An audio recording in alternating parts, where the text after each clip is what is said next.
Hi everyone. उम्मीद करती हूँ कि आप सब लोग खैर खैरियत से होंगे। तो आज की जो हमारी वीडियो है इसमें ट्रांसलेशन टेस्ट है। मैंने कुछ उर्दू में सेंटेंसेस बनाए हैं। To those you have to translate in English yourself. तो लेट्स वी बिगिन। तो ये जो हमारे पास उर्दू के सेंटेंसेस हैं इनमें सबसे पहले आप लोगों को ये देखना होगा कि ये उर्दू का सेंटेंस आपके कौन से इंग्लिश के टेंसेस से बिलोंग करता है। यानी क्या ये प्रेजेंट इंडेफिनिट से बिलोंग करता है, क्या पास्ट इंडेफिनिट से बिलोंग करता है, या फ्यूचर इंडेफिनिट से बिलोंग करता है।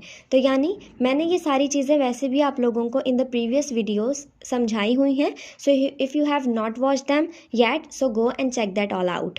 सही है। सो ये जो हमारी ट्रांसलेशन की वीडियो है, टेस्ट की जो वीडियो है, इसमें सिर्फ 3 टेंसेस के ही टेंस मैं आपसे अभी लूँगी जो कि प्रेजेंट इंडेफिनिट के होंगे, पास्ट इंडेफिनिट के होंगे या फ्यूचर इंडेफिनिट के होंगे। लेकिन आप लोगों को खुद समझना है कि कौन सा सेंटेंस पास्ट का है, कौन सा प्रेजेंट का है एंड कौन सा फ्यूचर का है। So let's we start.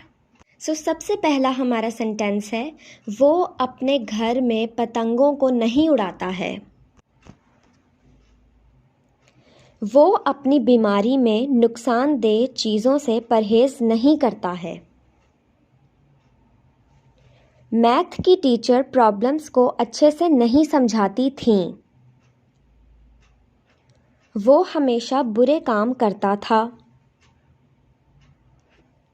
उसके कोवर्कर्स उसे कभी छुट्टी का इन्फॉर्म नहीं करते थे। ये सारे हमारे उर्दू के सेंटेंसेस थे। अब आप लोग इसको बनाएं, पॉज करें वीडियो को, क्योंकि नेक्स्ट स्लाइड में मेरे पास की है इन सारे सेंटेंसेस की। I am turning a slide. This is our key of those previous sentences which I asked you to make in English.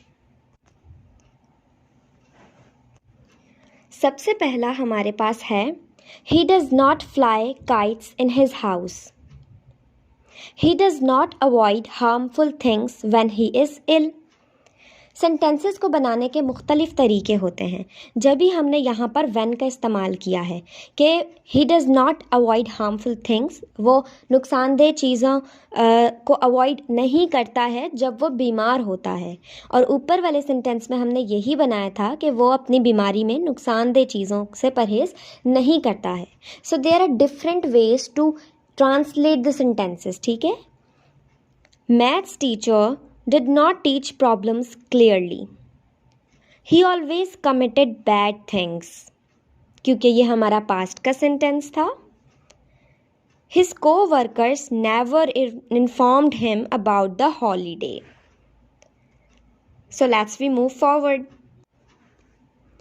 अकरम ने अरहम की गाड़ी तबाह कर दी। वो अपने बड़ों का कहना नहीं मानती है। तबाह का मतलब डिस्ट्रॉय कर दी। ठीक है। तुम्हारी दादी तुम्हें इस गलती के लिए तुम्हें कभी माफ़ नहीं करेंगी। Focus on the sentence structure कि कौन सा है, पास्ट का है, इंडेफिनेट का, प्रेजेंट का है या फ्यूचर का है।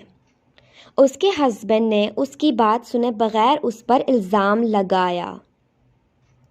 हानिया थ्रोबॉल गेम में कभी बॉल कैच नहीं करती है। These are the sentences you have to translate. आप एक दफ़ा इसको बना लें एंड देन मैच करें उस की से जो कि मैंने आपको नेक्स्ट स्लाइड पे दी है। Pause the video. Okay, I am turning the slide. These are our key sentences. Akram destroyed Arham's vehicle.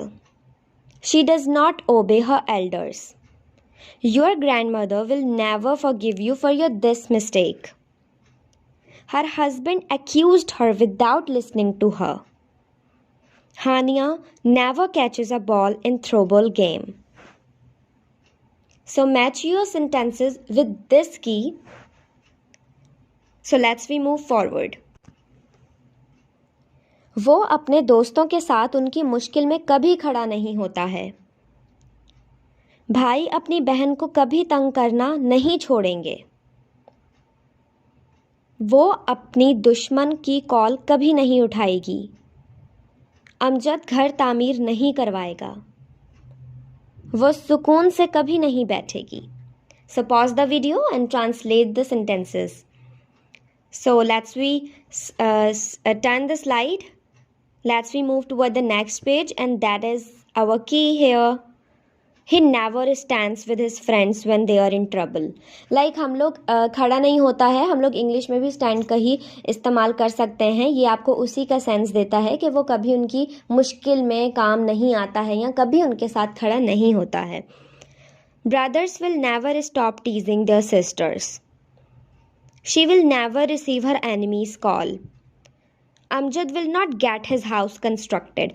Okay, so let me tell you one more thing कि आप लोगों को confusion हो रही होगी कि किस तरह से हम लोग ट्रांसलेट करें उस सेंटेंस को कि अमजद घर तामीर नहीं करवाएगा.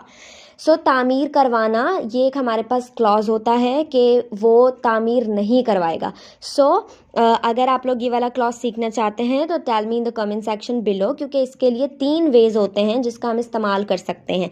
जैसे कि क्या तुम अपने भाई से मुझे जूस मंगवा सकती हो, क्या तुम मेरा ये काम किसी से करवा सकती हो, या क्या तुम मुझे मेरा फेसबुक अकाउंट बनवा दोगी. So these are the sentences जो कि हम लोग एक क्लॉज में यूज़ करते हैं. So that is the clause I have used here कि जब हम लोग को करवाना का सेंस यूज़ करना हो अपने सेंटेंसेस में. So must tell me in the comment section below so that I may try to make the video of this clause. Okay, so last sentence is she will never sit in peace. वो कभी सुकून से नहीं बैठेगी. So I hope you have enjoyed giving this test.